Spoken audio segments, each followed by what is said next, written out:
In a distant future, humanity was no longer confined to Earth. The stars had become their new frontier, but not all who roamed them were allies. The galactic hegemony, an alliance of advanced alien species, had long dominated the cosmos with their superior technology and rigid societal structures. They viewed humans as primitive, chaotic beings, unworthy of sharing space among the stars. Yet, despite their disdain, humanity persisted, carving out niches on barren moons and forgotten planets. The story begins in the year 3172, aboard the Erebus, a human exploration vessel charting uncharted sectors of the galaxy. Captain Elias Voss stood at the helm, his weathered face illuminated by the glow of holographic star maps. Beside him sat Lieutenant Mara Quinn, her sharp eyes scanning data streams for anomalies.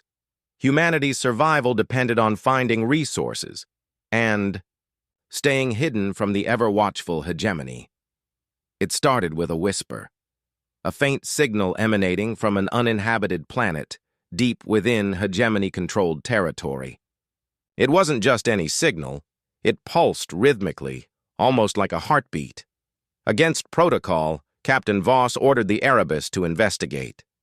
"If this is what I think it is," he said grimly, "we can't afford to ignore it." As they descended through the planet's thick atmosphere, the crew beheld a desolate landscape littered with ruins older than recorded history. Towering spires jutted skyward, their metallic surfaces corroded by time. At the center of the ruins lay the source of the signal, a massive obelisk covered in glyphs that seemed alive, shifting and rearranging themselves as if aware of the human's presence. Mara approached cautiously, her hand resting on the hilt of her plasma blade. "Captain, these symbols, they're changing based on our movements. Like they're adapting to us." Voss nodded, his jaw tightening. "Whatever this thing is, it's not natural. Let's get samples and leave before we attract unwanted attention." But as soon as Mara touched the obelisk, everything changed. A surge of energy coursed through her body, flooding her mind with visions of war, evolution, and conquest. She collapsed, gasping for air as the rest of the crew rushed to her side. When she finally spoke, her voice trembled with awe and fear. "It's a weapon," she whispered. "Not a physical one, it's knowledge, a way to adapt, to evolve faster than anyone thought possible." Back aboard the Erebus, the crew debated what to do with their discovery. Some argued they should destroy the obelisk, fearing its power might corrupt them or fall into enemy hands. Others believed it could be humanity's salvation, a means to level the playing field against the hegemony. Ultimately, it was Mara who made the decision. She volunteered to interface directly with the obelisk again, allowing its adaptive algorithms to integrate with her neural pathways. The process was excruciating, but when it was over, she emerged transformed, not physically, but mentally. Her reflexes were sharper, her problem-solving abilities unparalleled, and most importantly, she could now perceive patterns and connections invisible to others. Word of their discovery eventually reached the hegemony, whose fleets mobilized to reclaim what they considered theirs. What followed was a series of skirmishes that tested humanity's ingenuity and resilience. Armed with insights gleaned from the obelisk, Mara devised strategies that baffled even the most seasoned hegemony commanders. Time and again, the humans evaded capture, using guerrilla tactics and exploiting weaknesses in the aliens' supposedly flawless systems. Yet the true test came during the Battle of Eos 9, where the remnants of humanity's fleet faced annihilation. Outnumbered and outgunned, Mara proposed a daring plan. Instead of fighting conventionally, they would use the obelisk's teachings to turn the battlefield itself into a weapon. Using hacked drones and repurposed mining equipment, the humans created a network of traps and diversions that played on the hegemony's predictability. As the alien armada advanced, confident in their numerical superiority, they walked straight into chaos.